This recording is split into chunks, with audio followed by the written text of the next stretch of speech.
አብዛኛው ሰው ሀብታም ያልሆነውና በኢኮኖሚ ያላደገበት ምክንያት ቁጠባ ሀብታም ያደርጋል ብሎ ስለሚያምንና የቁጠባን ጉዳት ስላልተረዳ ነው። ማትሪክስ ቁጥር 1 ሰዎችን በሲስተም ውስጥ የሚያስርበት መንገድ አንዱ ትክክለኛውን ዕውቀት በመደበቅ እና ውሸተኛውን ዕውቀት እንድታውቁና እንድትማሩ ማድረጉ። ስለ ቁጠባ መቼስ ከ5ኛ ክፍል ጀምሮ ተምራችኋል። የቆጠበ እንደሚያድግና ትልቅ ደረጃ እንደሚደርስ ተምረናል። መቼስ እውነት እንደው ቁጠባ እንድናድግና ሀብታም እንድንሆን ያደርገናል? እስኪ ይህን ቪዲዮ እስከ መጨረሻው ተከታተሉት። እኔ በባህሪ ቲቪ መመልከት አይመቸኝም። ቲቪ ተመዝጬ የተከታተልኩት ምናልባት ህፃን እያለሁ የ6 የ7 ዓመት ልጅ እያለሁ ይመስለኛል። ብቻ አንድ ቀን ዋይፋይ የለም። ጭር ሲል ቲቪ ከፈት። በፕሮግራሙ መሃል በረፍት ሳሉ ማስታወቂያዎችን ሲያስተዋውቁ ተመለከቱ። አብዛኞቹ ማስታወቂያዎች ስለ ባንክ የሚሰሩ ማስታወቂያዎች ነበሩ። እንደውም አንደኛው ባንክ ምን አለ፣ ማስታወቂያውን የሚያስተዋውቀው ሰው እንደውም እንደኔ ሻቃ ነገር እና እንዲህ ሲሉ ሰማዋቸው። ይቆጥቡ ይሸለሙ፣ ከቆጠቡ ምን የመሰለ የ2023 ገለመኔ ምናምን መኪና ይሸለሙ። መሸለም ብቻ አይደለም፣ ሲቆጥቡ በዛን ያህል ፐርሰንት ወለድን ያገኛሉ። ወለዱም ደግሞ እዚህ ገባ የሚባል አይደለም። የባንካቸውን ስም ጠርቶ በእኛ ባንክ ስትቆጥቡ ከፍተኛ ወለድና ሽልማትን ያገኛሉ ብሎ መጨረሻ ላይ ማስታወቂያውን ሲያገባድድ ይቆጥቡ ህልሞትን የሚያሳቁ ብሎ አገባደደ። ሰዎች ለምን ወደ እውነታው አነቃ? ስትቆጥቡ ህልማችሁን አታሳቁ፣ እንደውም ህልማችሁን ታሰናክላላችሁ እንጂ።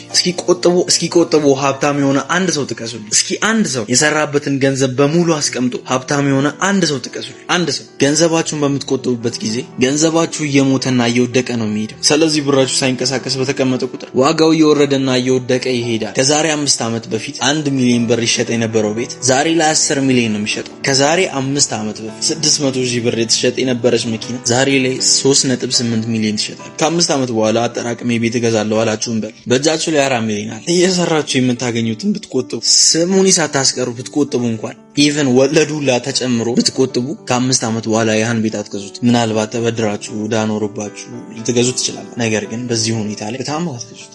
ምክንያቱም የቤቱ ዋጋ በጣም እየጨመረ ነው፣ የብር ዋጋ እየወረደ ስለሚሄድ። ሌላው ደግሞ ወለድ በጣም ጥሩ ነው። በባንክ ውስጥ ያስቀመጥነው ገንዘብ እየጨመረ ይሄድልናል እኮ፣ በምናገኘው ገንዘብ እናድጋለን፣ ከፍ ያለ ቦታ ላይ እንደርሳለን፣ እንበለጽጋለን ለምትሉ ሰዎች፣ ለምትሉ ጅሎች አንድ መልስ ልመልስላችሁ። ብሔራዊ ጋር ውረዱ እና ወደ ሜክሲኮ በሚወስደው መንገድ በላይኛው በኩል ማለት ነው ወክ እያደረጋችሁ የባንኮች ዋና መስሪያ ቤቶችን ተመልከቱ እና ራሳችሁን እንዲህ ብላችሁ ጠይቁ። እነሱ ባንክ ውስጥ በማስቀመጤ የተጠቀምኩት ወይም ያተረፍኩት እኔ ነኝ እነሱ ናቸው? የበለጸጉት እኔ ነኝ እነሱ ናቸው? ያደጉት እኔ ነኝ እነሱ ናቸው? ይህን ጥያቄ ራሳችሁን ጠይቃችሁ ራሳችሁ ለራሳችሁ መልሱት። ብር ባንክ ስታስቀምጡ ባንኩ ያድጋል፣ እናንተ ግን ባላችሁበት ትቀራላችሁ።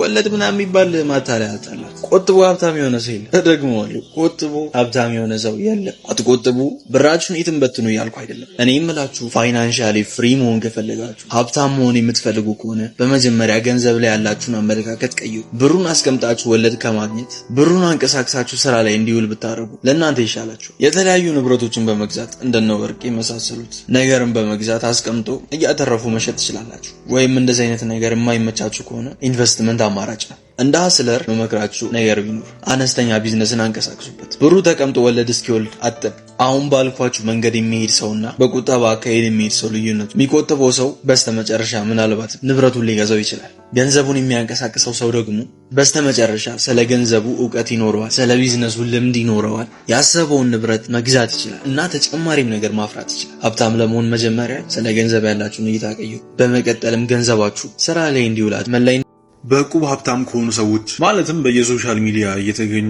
ሀብታም ነን ምናምን ነገር ባዮች ምክር የሚቀበሉ ሰዎች አብዛኛውን ጊዜ ስለ ሀብት የተሳሳተ እውቀትና ኢንፎርሜሽን የሚደርሳቸው። እስኪ ሀብታም ከማያረጉ ያመናቸውና የተቀበልናቸው የተሳሳቱ አመለካከቶች መካከል ዛሬ አንዱን እንመልከት። ስለ ቢዝነስ እውቀት የሌላቸውን ሰዎች ምክር ሲሰጧችሁ ቢዝነስ ለመጀመር ከፍተኛ የሆነ መነሻ ገንዘብ ያስፈልጋችኋል፣ ከፍተኛ ካፒታል ያስፈልጋችኋል ምናምን እያሉ ይቀባጠራል። ነገር ግን በትልቁ ስህተት አዲስ ቢዝነስ ለመጀመር ካሰቧችሁ ትልቅ ካፒታል አያስፈልጋችሁ፣ ትልቅ የመነሻ ገንዘብ አያስፈልጋችሁ። አዲስ ቢዝነስ ለመጀመር ካሰባችሁ በጣም በትንሹ ነው መጀመር ያለባችሁ። ባላችሁ ትንሽ ገንዘብ ሌላ ተጨማሪ ገንዘብ እንደውም መበደር ላይኖርባችሁ ይችላል። በትንሹ ገንዘብ ነው መጀመር ያለባችሁ። በትልቅ መነሻ ገንዘብ ቢዝነስን መጀመር እንደማያስፈልግ የሚያስረዳ አንድ ምሳሌ እንመልከት። እዚህ ጋር ሁለት ሰዎች አሉ። አንደኛው ሰው ቢዝነስን መጀመር ፈለገ እና ቢሮ ተከራየ፣ ላፕቶፖችን ገዛ፣ ሎጎ ብዙ ብር አስወጥቶ አሰራ፣ ሰራተኞችን ቀጠረ፣ ታክሲ ይከፍላል እና ወዘተ። እንደ መለስተኛ ድርጅት አይነት አሰራርን እያሰራ አጠቃላይ 300,000 ብር አወጣ። ሁለተኛው ሰው ደግሞ ቢዝነሱን እንደሚከተለው አድርጎ ጀመረ። የሚተኛበትን ክፍል ግማሹን ቢሮ አደረገ።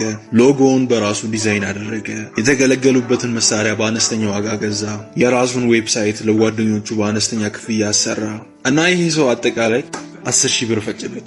አንድ ጥያቄ ልጠይቃችሁ። ከነዚህ ሁለት ሰዎች ቢከስሩ የትኛው ይጎዳል? የትኛው ሰው የበለጠ ይጎዳል? ትርፍ ቢኖራቸውስ የትኛው ሰው የሚያተርፍ ይመስላችኋል? መልሱ እንደሚከተለው ነው። ሁለቱም ቢከስሩ በአነስተኛ ወጪ የጀመረው ሰው ብዙም አይጎዳ ማለት ይቻላል። በከፍተኛ ወጪ ቢዝነሱን የጀመረው ሰው ግን በከፍተኛ ሁኔታ ይጎዳል። የሞራል ውድቀቱም ቢሆን እንደዛው ነው። ሌላ ቢዝነስ ለመጀመር ወኔውና ድፍረቱ አይኖሩም። ከሁለቱ ሰዎችም ቢያተርፉ የትኛው ሰው የበለጠ ገቢ ያገኛል ለሚለው ጥያቄ መልሱ በአነስተኛ ዋጋ ቢዝነሱን የጀመረው ሰው ነው። ምክንያቱም ያ ሰው የሚከፍለው የቢሮ ኪራይ የለበትም፣ ታክስ አይከፍልም፣ ለሰራተኞች ደሞዝ አይከፍልም። እሱ ቢያተርፍ ለራሱ ነው የሚጠቅም። ያ ሰው ግን ብዙ ብር ቢያተርፍ እንኳን የሰራተኛ ደሞዝ ታክስ ይቆረጥበታል፣ የቢሮ ኪራይ አለበት እና የመሳሰሉት። እዚህ በአነስተኛ ካፒታል ወይም በአነስተኛ መነሻ ብትጀምሩ የምታገኙት ጥቅም የጎላ ነው። ባላችሁ ነገር እጃችሁ ላይ ባሉት ስልኮች፣ ላፕቶፖች በእነሱ ሁላ መጀመር ትችላላችሁ። የዚህ ርዕስ ዋና ዓላማው በትንሽዬ መነሻ ገንዘብ ትልቅ ገቢ ማስገባት ነው። በትንሽዬ መነሻ ቢዝነሳችሁን ጀምራችሁ ተለቅ ያለ ገቢ የምታገኙበትን ቢዝነስ መፍጠር ነው። ኮንሴፕቱ ትንሽዬ ቢዝነስን ጀምሩ እና ወደ ከፍተኛ ገቢ የሚያመጣ ቢዝነስ ቀይሩት። ሌላው ደግሞ በኮሜንት ላይ እንዳላችሁ ብር ኖሮኝ የምጀምረው ቢዝነስ አይዲያ የለኝም የምትሉ ሰዎች አንድ ነገር ልበላችሁ። መቼስ ማንም ሰው ሲፈጠር የሆነ ጎበዝ የሆነበት ነገር አለ። ለምሳሌ እንደ ምግብ መስራት ላይ ጎበዝ መሆን፣ አንዳንዱ ደግሞ ቋንቋን አቀላጥፎ የመናገር፣ ለምን ሳክስ መሰከስ፣ ፉገራ ነቆራ ለምን አይሆን ብቻ የሆነ ነገር ላይ ጎበዝ ናቸው። ብቻ ሰው የሆነ ነገር ላይ ጎበዝ ነው። በውስጣችሁ የምትችሉት ወይም ጎበዝ የሆናችሁበት የሆነ ነገር ያን ጎበዝ የሆናችሁበትን ነገር ወደ ገንዘብ የምታገኙበትን መንገድ ቀይሩ። ወደ ገንዘብ ለመቀየር ሩቅ መሄድ አይጠበቅባችሁ። ኢንተርኔት አለላችሁ። ኢንተርኔትን እንደ አድቫንቴጅ ተጠቀሙ። መስማማታችሁን ኮሜንት ላይ አሳውቁ። ሙዚቃ ይህን ትውልድ ምን እያደረገ እንደሆነ የተረዳን አይመስልም። እንደ ሙዚቃ ጠንካራና ፓወርፉል ፎርስ እዚህ ዩኒቨርስ ላይ ለማግኘት በጣም ከባድ ነው። ምን ያህል ፓወርፉል እንደሆነ ለመረዳት እስራኤላውያንን መመልከት በቂ ነው። እስራኤላውያን ከግብፅ ወደ ከናን የሚያደርጉት ጉዞ ላይ ታላቅ ግንብ ገጥሟቸው ነበር። ያ ግንብ ካልፈረሰ ወይም ካልተናደ በስተቀር ማለፍ አይችሉም ነበር። ታዲያ ያን ግንብ ለማፍረስ የተጠቀሙት መሳሪያ ሙዚቃ ማለትም መዝሙር ነበር። ሙዚቃን ተጠቅመው ታላቁን ግንብ አፈራረሱት። ሙዚቃ ምን ያህል ኃያል እንደሆነ እዚህ ጋር ልብ በሉልኝ። ሙዚቃ በመንፈሳዊ ይዘቱ ብቻ አይደለም፣ በዓለማዊ ይዘቱ ፓወርፉል። ሙዚቃ አይምሮአችን ውስጥ ያለውን የደም ዝውውር እንዲጨምር በማድረግ ስሜቶቻችን እንዲለዋወጥና እንዲቀያየር ማድረግ ይችላል። የስሜት መቀያየር ደግሞ ማንነታችን መቀየርና በማንነታችን ወይም በባህሪያችን ላይ ተጽዕኖን ይፈጥራል። ያዘነ ሰው በሙዚቃ ሊደሰት ይችላል። ሙዚቃው ሐዘኔታን የሚጭር ከሆነ እንደዛው ሊያዝን ወይም ሊከፋ ይችላል። አንዳንድ ጊዜ ሙዚቃ ሞቲቬት አድርጎ በሙሉ ኢነርጂ የሆነ ስፖርት እንድሰራ ያግዘናል። በአጭሩ ሙዚቃ ስሜቶቻችን ላይ ተጽዕኖን ያሳድራል። አሁን ልብ ብላችሁ አዳምጡ። በአሜሪካ የተከሰተውን መቼስ ሁላችሁም የምታውቁት ነገር ነው። የ13 የ14 ዓመት ታዳጊ ልጅ 10-20 ሰው ተኩሶ ገደለ የሚል ዜና ሰምታችኋል። ታዲያ እነዚህ የ13 የ14 ዓመት ታዳጊዎች ይህን ያህል ሰው ስለመግደል ሐሳቡ ከየት ሊመጣላቸው ይችላል? እንደዚህ አይነት ሐሳብ እንዲያስቡ የሚያደርጋቸው የሚያዳምጡት ዘፈን ነው። የራፕ ሙዚቃ የሚዘፍነው ስለ መግደል፣ ስለ እጽ፣ ከሴቶች ጋር ስለመተኛት፣ ስለ ዊድ፣ ስለ ኮኬይን፣ ዊድ ማጨስ፣ ስለ እስር ቤት መታሰር እና የመሳሰሉትን ነገር ነው ራፕ ሙዚቃ የሚዘፍን። የሚገርመው ነገር ደግሞ የራፕ ዘፈንን የሚያዳምጡት 60% የሚሆኑት ሰዎች ገና ታዳጊ የሚባሉ ልጆች ናቸው። ገና 15 ዓመት ያልሞላቸው ህጻናት። እነዚህ ያልበሰሉ ህጻናት በሰሙት ዘፈን የተነሳ ይህን ያህል መጥፎ ጉዳትን ካደረሱ የእኛዎቹ ህጻናት የ13 የ14 ዓመት ታዳጊ ልጆች የዲልዶ ነው ዲልዶ የምትሉትን ሰውዬ ዘፈን ካዳመጡ በኋላ ምን አይነት ሀሳብ እንደሚያስብ እና ምን አይነት ሰው ሊሆኑ እንደሚችሉ ማሰብና መገመት ነው።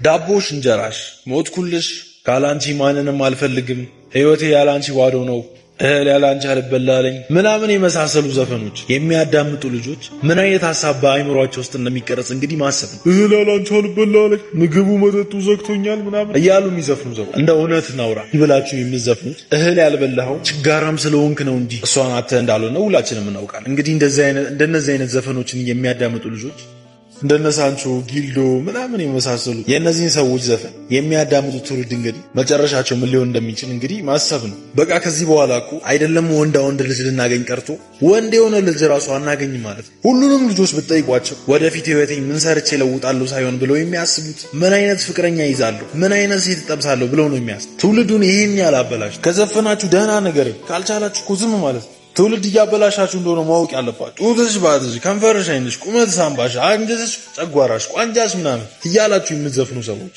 ይህ ዘመናዊነት እንዳልሆነ ልታውቁ ይገባል። ሴቶችን እያመለካችሁ እንደሆነ እወቁ። ይህ ዘመናዊነት አይደለም። ሲምፕ እያደረጋችሁ ልጆቻችንም እንደናንተ ሲምፕ እንዲሆኑ እያሳሰባችሁ እንደሆነ እወቁ። ወላጆች ልጆች ምን አይነት ነገር እንደሚያዩ ምን እንደሚከታተሉ ክትትል ልታደርጉባቸው ይገባል። እንዲቀመጥ አትፍቀዱለት። ባለጸጋው በከተማው ለመሸመት ወጣ። ወዲያና ወዲህ ሲዘዋወር አንድ ነጋዴ መንገድ ላይ ቁጭ ብሎ ሲነግድ ይመለከተዋል። ወደ ነጋዴውም ቀረብ አለ። ሰላምታ ተለዋወጡ። ትንሽም በማውራት ላይ ሳሉ ባለጸጋው ዓይን ውስጥ አንድ የሚያምር ብልቃጥ ትኩረቱ ውስጥ ይገባል። ወዲያውም ብልቃጡ ምን እንደሆነ በውስጡ ምን እንደያዘ ለነጋዴው ይጠይቀዋል። ነጋዴውም በብልቃጡ ውስጥ ያለው ሰይጣን ነው ብሎ ይመልስለታል። ባለጸጋውን በመደንገጥ ሰይጣኑ ምን ጥቅም አለው?